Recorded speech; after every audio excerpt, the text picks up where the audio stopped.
মুমিনদের মধ্যে থেকে আমার ভাইরা যারা ওহীর জ্ঞান প্রাপ্ত, যাদের সিনার মধ্যে আছে কোরআনুল কারীমের ইলম, যাদের সিনার মধ্যে আছে হাদিসের ইলম, যাদের সিনাটা আছে, যাদের সিনার মধ্যে আছে আল্লাহ পাক রব্বুল আলামিনের মারিফাতি ইলম, আবার ভাইরা ওই মানুষগুলি দুনিয়ার সমাজের মধ্যে সবচেয়ে দামি মুমিন কার ঘোষণা? ইমাম দীপ্ত কণ্ঠে আরো জোরে আওয়াজ করে বলেন ঘোষণাটা কার? আপনাদের এই সমাজের মধ্যে একজন দিনদরদি আল্লাহওয়ালা চেয়ারম্যান আপনারা পেয়েছেন, যিনি বাতিলের সাথে মাথা আপোষ করে না, বাতিলের সাথে মাথা অবরত করে না। কথা ঠিক কিনা জোরে কার? দল মত নির্বিশেষে ওনার সম্মান, ওনার ভালোবাসা, ওনার প্রতি শ্রদ্ধা সব মানুষেরই আছে। কারণটা কি? লোকটার মাথায় টুপি, মুখে দাড়ি, লম্বা জুব্বা এবং আলেম ওলামাদেরকে ভালোবাসে, মহব্বত করে, দিনের পক্ষে থাকে, ন্যায়ের পক্ষে থাকে। কথা ঠিক কিনা? আরো জোরে কও মুসলমান, কথা ঠিক কিনা? এর ইমানদার মুসলমান ভালো করে আমাদের রাখতে হবে। আল্লাহ তাআলা বললেন এই দুনিয়ার জমিনের মধ্যে মানুষ আমি সৃষ্টি করলাম, এই মানুষদের মধ্যে সর্বশ্রেষ্ঠ মানুষ হলো মুমিন। এই মুমিনদের মধ্যে আবার সর্বশ্রেষ্ঠ মুমিন কারা? যাদের সিনার মধ্যে আমি আল্লাহ তাআলা কোরআনের ইলম দান করলাম। দুনিয়ার জমিনের মধ্যে আমরা মনে করি ভিআইপি কারা? বলে ভিআইপি চেয়ারম্যান সাহেব, ভিআইপি উপজেলা চেয়ারম্যান সাহেব, ভিআইপি কে কয় মন্ত্রী সাহেব, ভিআইপি কে এমপি সাহেব, ভিআইপি কে ওসি সাহেব, ডিসি সাহেব। কথা ঠিক কিনা জোরে আওয়াজ করে বলেন।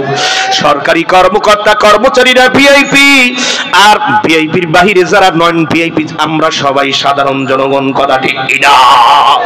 ভিআইপিদেরকে সরকারিভাবে আলাদা ফ্যাসিলিটি দেওয়া হয়, সুযোগ সুবিধা দেওয়া হয়, তাদেরকে প্যারারো গাড়ি দেওয়া হয়, মার্সিডিজ গাড়ি দেওয়া হয়, বাড়ি দেওয়া হয়, বেতন বোনাস আলাদা আলাদা বিভিন্ন ভাবে তাদেরকে দেওয়া হয়। আবার মাঝে মাঝে পুলিশ বাহিনী দিয়ে তাদেরকে নিরাপত্তা দেওয়া হয়, প্রটোকল দেওয়া হয়। কেন? তারা ভিআইপি। ভিআইপির বাহিরে আমরা হইলাম সাধারণ জনগণ। কথা ঠিক কিনা? এরা মুসলমান ইমানদার আল্লাহ রাব্বুল আলামিন এবং তার হাবিবের কিবরিয়ার আদালতে ভিআইপি মুমিন কারা, ভিআইপি মুমিন কারা আর নন ভিআইপি মুমিন কারা?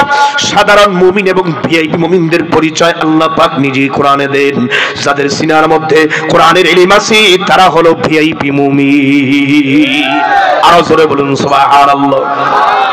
এই পবিত্র কোরআনুল কারীমের আওয়াজকে নিভিয়ে দেওয়ার জন্য, আওয়াজকে স্টপ করে দেওয়ার জন্য গোটা বিশ্বের সমস্ত কাফের মুশরিক বেঈমানরা পাগল পারা হয়ে গেছে, পাগলা কুকুরের মতো হয়ে গেছে। কথা ঠিক কি না? ইসলাম আছে আর ইসলাম থাকবে, কোরআনের মাহফিল চলছে চলবে। কথা ঠিক কি না? ইসলাম আছে আর, আমার সাথে বলেন, ইসলাম আছে আর ইসলাম থাকবে, কোরআনের মাহফিল চলছে চলবে। নারায়ে তাকবীর। এ মুসলমান ভয় করবে একমাত্র আল্লাহকে, মুসলমান ভয় করবে কাকে? কোরআনের আওয়াজকে জারি রাখার জন্য, কোরআনের ইজ্জত রক্ষা করার জন্য আমরাও তো সাহাবায়ে কিরামদের মতো রক্ত জীবন দিতে রাজি। কথা ঠিক কি না? বেঈমানরা চায়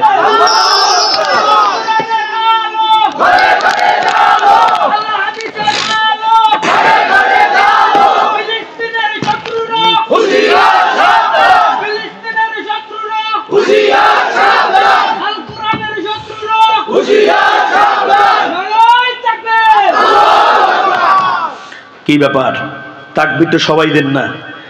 এই নীরব নিস্তব্ধ যদি আওয়াজ করে চুপচাপ ছিনটি মেরে বসে থাকেন, যে কোনো সময় ইহুদি বেঈমানরা আমাদের বাংলাদেশে এই সব কালো থাবা দিয়ে ঘাড় মটকায় খাইতে। আরো জোরে বলেন, কথা ঠিক কিনা? এদেশের প্রধানমন্ত্রী তো সেই ফিলিস্তিনের পক্ষে কথা বলেছেন। কথা ঠিক কিনা জোরে বলেন? প্রাইম মিনিস্টার যদি কথা বলে মুসলমানরা বলবে না ভয়টা কিসের? মুসলমান মুসলমান একটা মুহূর্ত থাকবে, ঈমান নিয়ে বেঁচে থাকবে। বাতিলের সাথে কাফের মুশরিক বেঈমানদের সামনে মুসলমান মাথা অবনত করব না। কথা ঠিক কিনা? প্রয়োজনে জীবন দিয়ে দেব। গাজার মুসলমানদের ঈমানের সাথে তোমার ঈমানের অ্যাক্টিভিটিস পাওয়ারটা একটু মিটাও, একটু মিশাও, একটা এক্সাম্পল দাও, একটু মিশাও, একটু কম্পেয়ার করো। দেখো তাদের চেয়ে আমাদের বাংলাদেশের মুসলমানদের ঈমান বড় দুর্বল। মুসলমান ইমানদার তারা ঘর ছাড়তে রাজি হয়েছে, বাবাকে ছাড়তে রাজি হয়েছে, মাকে ছাড়তে রাজি হয়েছে, ভিটা মাটি ছাড়া হতে রাজি, কিন্তু ঈমান ছাড়তে রাজি না। তারা বারবার ডাক দিয়া বলে রব একমাত্র আমার আল্লাহ। রব কি? আরো জোরে বলো মুসলমান তোমার আমার একমাত্র রব কি? যে ঈমান বলে হয় বলিয়ান ওরে শাসন করিতি দুনিয়া জাহান, যে ঈমান বলে হয় বলিয়ান ওরে শাসন করিতি দুনিয়া জাহান। দাও রে সেই হুঙ্কার আল্লাহু আকবার, দাউরে সেই হুঙ্কার করো রে তোলপার, ওরে পাপ দুনিয়া ভেঙে করো রে চুরমার। বীর মুসলমান ওরে ধরো আল কুরআন, ফিরায়ে আনো সেই হারানো সম্মান। নারায়ে তাকবীর। আরো জোরে ইমাম দীপ্ত কণ্ঠে, ওমর দীপ্ত কণ্ঠে বলো নারায়ে তাকবীর। মুসলমান ইমানদার ভালো করে মনে রাখবা, মুসলমানদের বাংলার জমিনের মধ্যে কোনো অস্ত্র নাই, এত বোমা নাই, পারমাণবিক বোমা কিছুই নাই। আমাদের দুইটা অস্ত্র আছে। একটা অস্ত্র হলো ভোর রজনীতে জায়নামাজে চোখের পানি, আরেকটা অস্ত্র আছে মুসলমান নারায়ে তাকবীরের ধ্বনির অস্ত্র। কথা ঠিক কিনা? যেই নারায়ে তাকবীরের ধ্বনিটা দিয়া মুসলমান ওই শাহজালাল শাহপরান শাহজালাল ইমানি রহমাতুল্লাহ আলাইহি সিলেটের জমিনের ভিতরে গৌর গোবিন্দের সেই চলাচল তপ্ত তাউসকে খান খান করে জমিনের মধ্যে ভাসায়া দিয়েছেন। কথা ঠিক কিনা? মুসলমান ইমানদার আল্লাহ পাকের গোলাম নারায়ে তাকবীরের ধ্বনির আওয়াজ দিয়া আমার শাইখুনা মুর্শিদুনা কুতুবুল আলম সৈয়দ ফজলুল করিম পীর সাহেব চরমায় রহমাতুল্লাহ আলাইহি ওই কাশপুরের জমিন থেকে দেওয়ানবাগীর আস্তানাকে খান খান করে দিয়েছে। কথা ঠিক কিনা? মুসলমান বাংলার জমিনের মুসলমান 90% মুসলমান। এটা পীর আউলিয়াদের দেশ, উলামা ইকরামদের দেশ, আল্লাহ ওয়ালাদের দেশ। এটা ইসলাম আছে, ইসলাম থাকবে। কথা ঠিক কিনা? আরে মুসলমান ইমানদার নারায়ে তাকবীর ধ্বনির আওয়াজ দিয়া ওই বেশ্যা মহিলা তাসলিমা নাসরিকে বাংলার জমিন ছাড়া করা হয়েছে। কথা ঠিক কিনা? মুসলমান করো ভাই না, ইমাম দীপ্ত কণ্ঠে মুষ্টা লড়াইয়া আওয়াজ করো জোরে কও। কথা ঠিক কিনা? মুসলমান কোনো ভয় নাই, মুসলমান কোনো প্রেশানি নাই। মুসলমান একমাত্র ভয় করবো কাকে? আরো জোরে বলো ভয় করবো কাকে? আরো জোরে বলেন ভয় করবো কাকে? নারায়ে তাকবীর। মুসলমান ইমানদার আল্লাহ পাকের গোলাম। এই গজলের ভিতর কবি বলতেছেন যে আওয়াজ শুনে ওরে ও মুসলমান ভয় কাঁপিত হো কাফের ও বেঈমান, যে তাকবীর শুনে ওরে ও মুসলমান ওরে ভয় কাঁপিত কাফির ও বেঈমান। দাউরে সেই হুঙ্কার, আরো জোরে বলতে হবে আল্লাহু আকবার। ইমাম দীপ্ত কণ্ঠে দাউরে সেই হুঙ্কার। তৌল তাকবীর ধ্বনি ধরায়া রেখেবার বীর মুসলমান ওরে ধরো আল কুরআন, ফিরায়ে আনো সেই হারানো সম্মান। নারায়ে তাকবীর। ওই বেঈমানরা বলে কোরআন নাকি পুরান হয়ে গেছে, কোরআন নাকি পুরান কিতাব হয়ে গেছে। বেঈমানরা বলে কোরআন নাকি লাল কিতাব। আমার ভাইরা, আমার বন্ধুরা, আজকে যদি তামাম পৃথিবীর সমস্ত কোরআনের কপিগুলিকে যদি বেঈমান ইহুদিরা ওই সন্ত্রাসীরা যদি কপিগুলি জ্বালাইয়া দেয়, কোরআনের কপিগুলি জ্বালাইয়া দেয়, আল্লাহ রাব্বুল আলামিনের কুদরত। এই মাদ্রাসার দুইটা বিভাগ আছে, বালক এবং বালিকা। 3টা ছেলে হাফেজ কোরআন হয়েছে, যাদের মাথায় চেয়ারম্যান সাহেব, সভাপতি সাহেব, ওলামা ইকরাম আমরা মাথায় পাগড়ি পরাইয়া দিলাম। কথা ঠিক কিনা?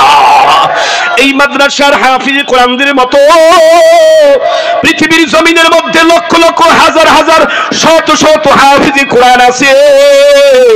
সূরা ফাতিহা থেকে নাস পর্যন্ত হিফজ মুখস্থ, যাদের সিনাটাই লাউহে মাহফুজের 30 পারা কোরআন। আল্লাহু আকবার।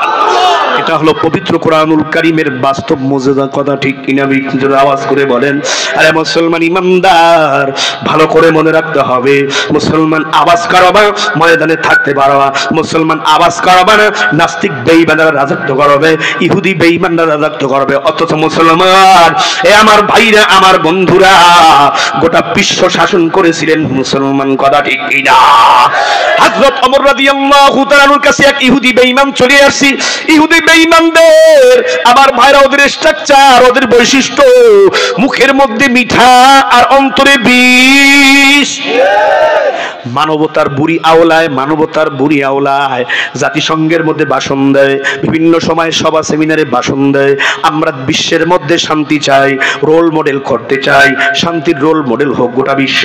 আসলে বেঈমানরা বাতির নিচে অন্ধকার, ডাল মে কুছ কালা হে। ওই বেঈমানদের একটাই টার্গেট, উদ্দেশ্য ইসলাম মুসলমান ধ্বংস করা। কথা ঠিক কিনা?